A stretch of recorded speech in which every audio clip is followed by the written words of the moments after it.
우리는 우리의 출생에 대해서 아무런 준비를 하지 못했습니다.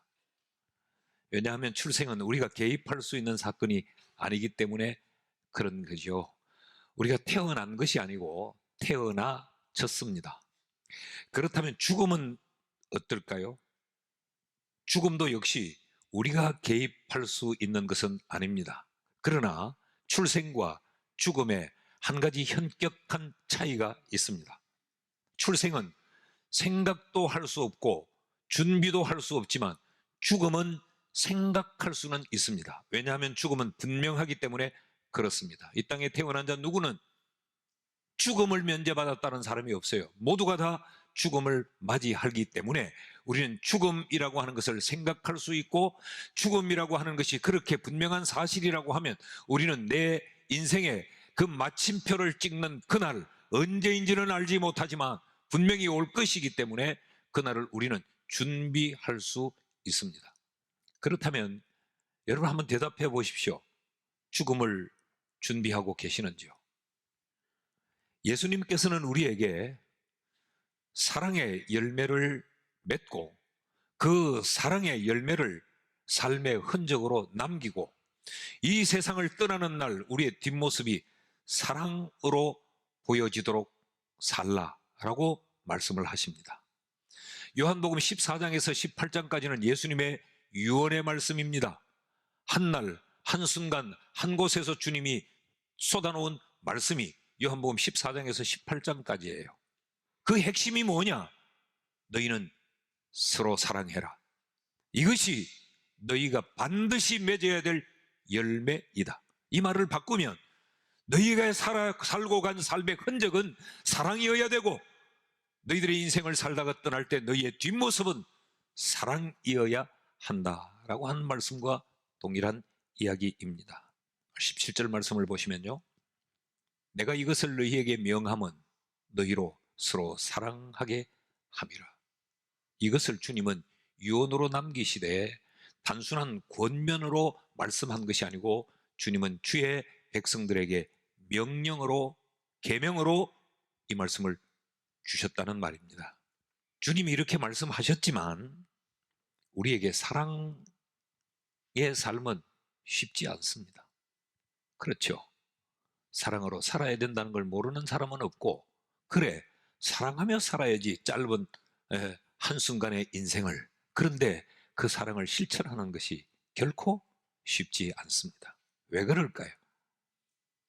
우리의 본성이 부패하고 악하기 때문에 그렇습니다. 그래서 마음은 원인데 우리의 본성 자체가 부패하고 악해서 사랑이 잘 실천되지 않는 거죠. 근데 이런 우리의 부패한 본성 때문에 우리가 사랑의 삶이 쉽지 않을 뿐만 아니라 또 하나, 우리가 살고 있는 삶의 현장이 세상이기 때문에 그렇습니다. 세상은 어떤 곳인가? 18절 말씀을 보시면요, 세상이 너희를 미워하면 너희보다 먼저 나를 미워한 줄 알라. 이 세상의 판은 미움이 춤을 추고 미움이 파도를 타는 현장이기 때문에 우리가 사랑을 붙잡고 사랑하려고 접근해도 세상이 미움의 무기를 들고 나오기 때문에 사랑의 실천이 쉽지 않다는 거죠. 세상은 사랑하며 살기가 쉽지 않은 곳인데 주님은 우리에게 사랑하며 살라고 말씀하는데, 그러면 어떻게 해야 합니까? 세상이 너희를 미워하면 어떻게 하라고 주님이 말씀하시는가? 오늘 그 내용을 함께 살피려고 합니다. 첫째로, 세상은 너희를 미워해도 그래도 너희는 기뻐해라 라고 말씀합니다. 분노하고 정오하고 같은 동일한 미움으로 맞서지 말고 그래도 너희는 기뻐해라. 여러분, 이 말씀이 아무리 주님의 말씀이지만 여러분 아멘 하실 수 있습니까?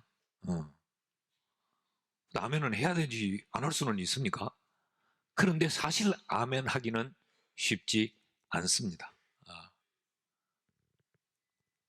그래서 주님께서는 사랑하라고 말씀을 하시고 이것이 쉽지 않을 것을 주님이 우리에게 말씀하시면서 세상이 미움판이다. 근데 세상이 너희를 미워하는 이유를 너희가 알아야 너희도 같이 미워하지 않을 수 있다고 지금 설명을 하세요.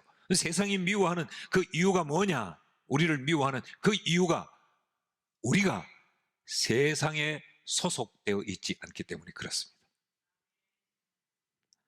18절, 19절 말씀 보면 세상이 너희를 미워하면 너희보다 먼저 나를 미워한 줄 알라. 너희가 세상에 속하였으면 세상이 너희가 자기 것이기 때문에 사랑할 것이나 너희는 세상에 속한 자가 아니요 도리어 내가 너희를 세상에서 선택해 내었기 때문에 세상이 너희를 미워한다.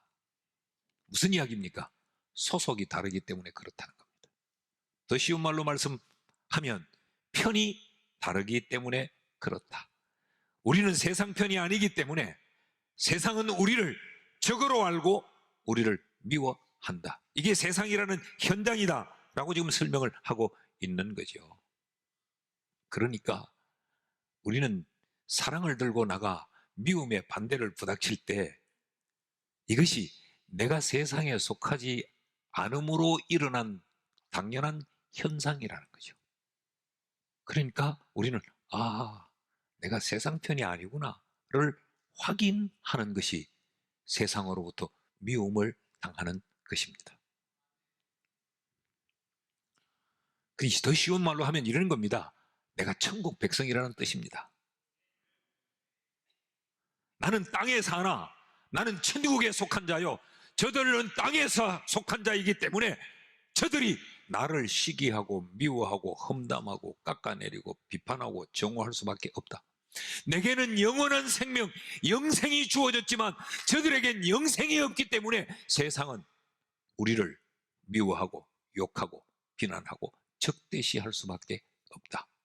우주의 주인이신 그 하나님의 약속이 내게는 주어져 있지만 저들에겐 그 약속이 없기 때문에 약속 밖에 외인이기 때문에 약속 안에 있는 언약의 백성인 우리를 시기하고 미워하고 험담하고 욕할 수밖에 없다. 그러니 믿음의 사람들은 세상을 향하여 동일한 미움의 무기를 들고 가지 말고 그때 힘껏 웃으라. 너희의 소속이 천국에 있다는 그 사실을 확인하고 기뻐해라 라고 말씀하고 있습니다. 그러므로 여러분 그리스도인은 어떤 상황이 주어져도 우리는 우리의 소속 때문에 우리의 신분 때문에 우리는 미움으로 맞짱을 뜨는 것이 아니고 기뻐하며 살아야 합니다. 자, 그런데 이 말씀을 뒤집어 놓아 보면 이렇습니다. 한편인 우리, 하늘에 속한 우리는 어떻게 살아야 하나? 우리는 결코 미워할 수 없습니다. 미워해서는 안 됩니다. 왜요? 소속이 같으니까. 같은 편이니까. 그래서 요한복음 13장 34절에서 주님은 우리에게 이렇게 말씀하셨어요. 새 계명을 너희에게 주노니 너희가 이제 예수 안에 한편 되었으니까 이제 너희가 지켜야 될 내가 새로운 계명을 준다. 그것은 서로 사랑하라 라고 말씀하고 있어요. 세상은 미워하지만 너희도 미움의 무기를 들지 말라. 그래도 너희는 기뻐하라고 말씀하고 있습니다. 소속이 다르기 때문에 그래요. 왜 세상이 우리를 미워하나? 또 하나의 이유가 있습니다. 우리가 기억해야 될 사항인데 세상이 우리를 미워하는 이유는 우리가 하나님께 속하였기 때문이라면 그들이 우리를 미워하는 것이나 근본적으로 그 미움의 본질은 우리가 속한 하나님을 미워하는 것이라는 거죠. 23절이 이 사실을 가르칩니다. 나를 미워하는 자는 또 내 아버지를 미워하느니라. 이 땅에 오신 예수를 미워하는 것은 곧 예수를 이 땅에 보낸 하나님을 미워하는 것이다 라고 말씀하고 있는 거죠. 현상적으로는 우리를 미워하는 것이나 우리가 미움받는 것은 우리가 하늘에 속하였기 때문에 미움을 받는 거 아니에요. 그럼 결국 그 미움은 아버지를 향한 것이라는 거예요. 이게 기뻐할 이유가 되나? 아니, 아이고 나보고 하는 거 아니구나. 그럼 하나님 보고 하니까 기뻐하라 그 말인가? 아니에요. 아버지를 향한다면요 우리는 하나님 때문에 지금 미움을 받는 거 아니에요. 이 사실을 성경은 이렇게 가르칩니다. 마태복음 5장 11절 12절 말씀에 나로 말미암아 너희를 욕하고 박해하고 거짓으로 너희를 거슬러 모든 악한 말을 할 때는 이 모든 것이 미움이라는 단어 속에 다 들어가는 거죠. 미워하면 너희에게 복이 있나니 기뻐하고 즐거워하라. 왜? 하늘에서 너희의 상이 큼이라. 하나님의 보상이 있다는 거죠. 우리가 이 땅에 사랑의 무기를 들고 나갈 때, 세상의 미움의 무기를 들고 우리를 맞서서 올 때, 우리가 그 미움의 무기를 같이 들지 않고 우리가 끝까지 사랑의 무기를 들고 가면 하나님이 우리를 살피시고 하나님이 기억하셔서 우리에겐 하늘의 상으로 부어주신다는 거죠. 그러니까 슬퍼하지 말라는 겁니다. 그러니까 같이 분노하고 미워하고 정오하지 말라는 겁니다. 그래도 너희는 하늘의 상이 있다는 이 사실 때문에 힘껏 웃으라는 거죠. 기뻐하라는 것입니다. 이것이 참된 그리스도인이 살아가야 될 삶의 태도요, 삶의 내용입니다. 그래서 성경은요, 로마서 12장 17절에는 이렇게 가르칩니다. 아무에게도 악을 악으로 갚지 말고 모든 사람 앞에서 선한 일을 도모하라. 세상이 미움의 무기를 든다고 같이 미움의 무기를 들지 말라는 거죠. 사랑의 무기를 들고 선으로 맞서라는 거죠. 그래야 하늘의 상급이 우리에게 부어진다는 거예요. 그것이 내가 그리스도인임이 확인되는 일이라는 거죠.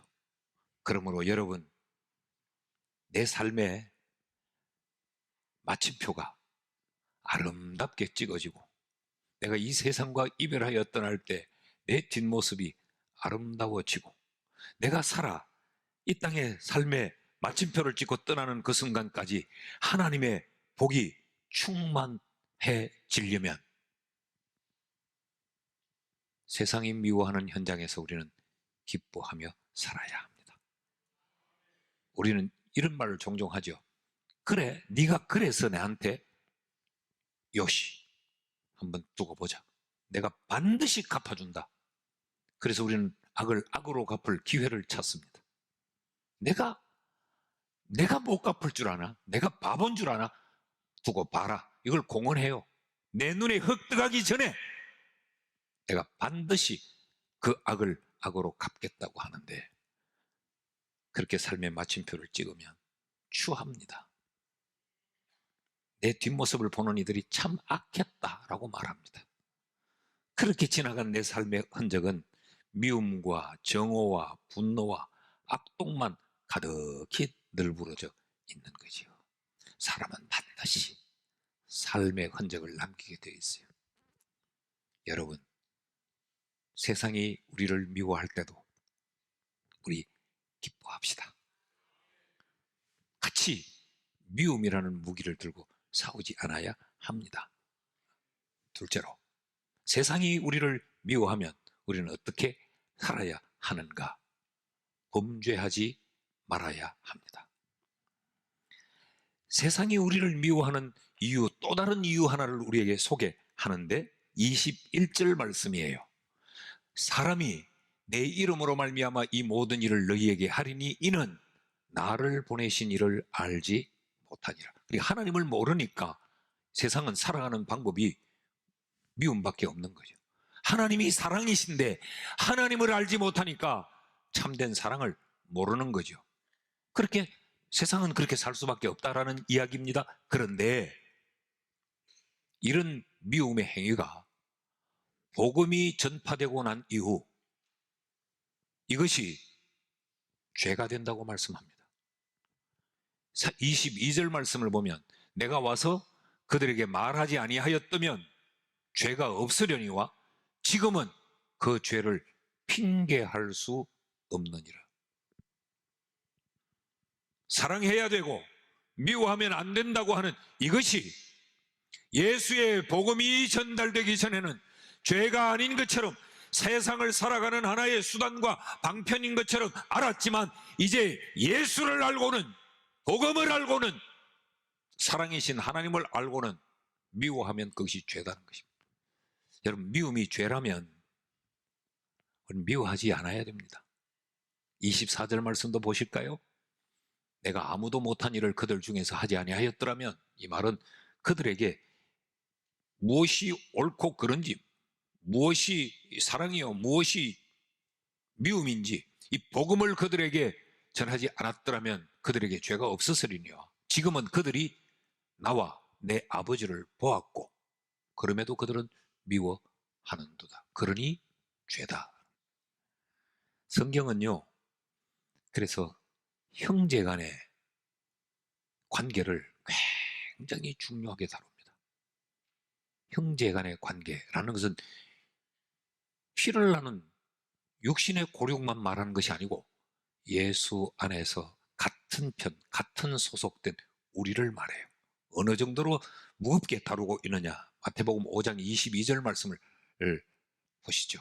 마태복음 5장 22절에 나는 너희에게 이르노니 형제에게 한편에게 노하는 자마다 심판을 받게 되고 형제를 대하여서 나가라 하는 자는 나가라. 이 말은 형제를 미워하고 깎아내리고 험담하고 비판하고 모욕하는 이런 자는 공회에 잡혀가게 되고 재판을 받게 되는 겁니다. 미련한 놈이라고 하는 자는 지옥불에 들어가게 되리라. 엄청나게 무겁게 다루고 있습니다. 미움이라고 하는 것을 성경은. 여기 최악의 표현들을 다 동원하고 있죠. 심판, 재판, 지옥. 여러분, 이것이 이렇게 심각하고 무겁다는 것을 생각해 보셨습니까? 그러면서 주님은 그 바로 다음 절 23절과 24절에 이렇게 말씀을 하세요. 그러므로 예물을 제단에 드리려다가 거기서 네 형제에게 원망 들을 만한 일이 있거든. 생각나거든? 예물을 제단 앞에 두고 먼저 가서 형제와 화목하고 그 후에 와서 예물을 드리라. 여러분, 제사는 하나님께 드리는 것이죠. 우리는 이렇게 생각합니다. 하나님께만 잘하면 되잖아. 근데 하나님은 맞다. 내게 잘해야 되지. 그런데 형제를 미워한 자의 그 제사를 내가 받고 싶지는 않다는 거죠. 그러니까 예물을 들고 제사하러 왔다가 미움의 무기를 들고 살았던 특별히 같은 편 안에서 그것이 생각나거든 놓고 가서 화목한 후에 와서 제사를 드리라. 여러분이 하나님의 마음을 이해하시겠습니까? 로마서 6장 13절에는 이렇게 말씀합니다. 그러므로 너희 지체를 불의의 무기로 죄에게 내주지 말고 오직 너희 자신을 죽은 자 가운데서 다시 살아난 자 같이, 그 말은 구원받은 자답게 그리스도인답게 하나님께 드리며 너희 지체를 의의 무기로 하나님께 드리라. 구원받은 우리의 이 지체를 불의의 무기가 되도록 미워하는 일에 던지지 말라는 거죠. 사랑하는 일에 너희의 몸을 들여서 너희가 의의 무기가 되게 하라는 거죠. 불의의 무기가 되게 하지 말라는 거예요. 우리가 이런 이야기를 가끔 하죠. 칼이 의사 손에 들리면 생명을 살리는데 이 강도 손에 들리면 사람을 죽인다. 이런 이야기들 많이 하죠. 하나님이 주신 우리의 육체를 우리가 미움의 도구로 써버리면 우리가 불의해지는 거예요. 이것을 사랑의 도구로 사용하면 우리가 의의 도구가 된다는 이야기입니다. 미움을 안고 풀지 않고 그렇게 살다가 세상을 떠나면 우리는 죄를 안고 떠나는 것입니다. 그 뒷모습은 결코 아름답지 않을 거예요. 우리가 교회 생활을 하면서 뭔지 모르게 서로가 불편하고 어색하고 긴장관계에 있다면 지금 사랑하고 있지 않는 증거입니다. 미움이라고 하는 또 다른 어떤 모양이, 미움이라고 하는 또 다른 어떤 색깔이 그와 나 사이에 물들어 있기 때문에 불편하고 어색하고 그런 거란 말이죠. 그러다가 언제일지 모르는데 어느 순간 죽음이 와버리면 우리는 준비하지 못한 채 미움을 안고 미움을 남기고 그렇게 떠나게 됩니다. 셋째로, 세상이 우리를 미워하면 우리는 어떻게 살아야 하는가? 끝까지 참아 승리해야 합니다. 우리가 미움을 당할 때, 우리가 어떤 억울함을 당할 때 상대방으로부터 우리가 험담을 겪고 이런 여러 가지 미움의 카테고리 안에 있는 여러 상황들을 우리가 당할 때 기억해야 될 것이 있어요. 26절 말씀입니다. 예수님이 지금 이런 미움과 핍박을 당하면서 하신 말씀이죠. 내가 아버지께로부터 너희에게 보낼 보혜사 곧 아버지께로부터 나오시는 진리의 성령이 오실 때에 그가 나를 정언할 것이요. 성령이 정인이 되어 정언해 준다는 거예요. 나의 억울함을, 나의 분하고 나의 속상함을, 나의 손해범을 성령이 정인이 되어 정언해 준다는 것이요. 그 다음 27절 말씀도 이렇게 말합니다. 너희도 처음부터 나와 함께 있었으므로 정언하느니라. 아무도 나를 몰라주는 것 같고 저렇게 나를 험담하고 저렇게 나를 비판하고 저렇게 나를 깎아내리면 모든 사람들이 나를 그런 인간으로 알지 않을까? 이게 우리가 분해서 우리도 같이 미움의 도구를 맞드는 거 아니에요. 그런데 성경은 뭐라고 말하냐면 아니야. 선한 사람들이 있어. 그들이 때가 되면 정언해 줄 거야. 라는 이야기입니다. 그러므로 감정으로 맞대응하지 말고 그러므로 정오의 칼을 뽑아들지 말고 참아라. 그러면 승리의 때가 온다. 참음이 승리의 지혜요.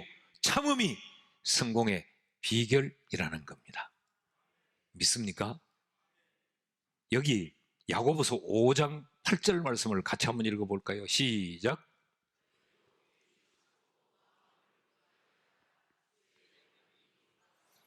굳게 참으면 주의 강림이 가까우리라. 그 말은 다 때가 있다는 이야기죠. 시편 37편 7절을 읽어보십시다. 시작.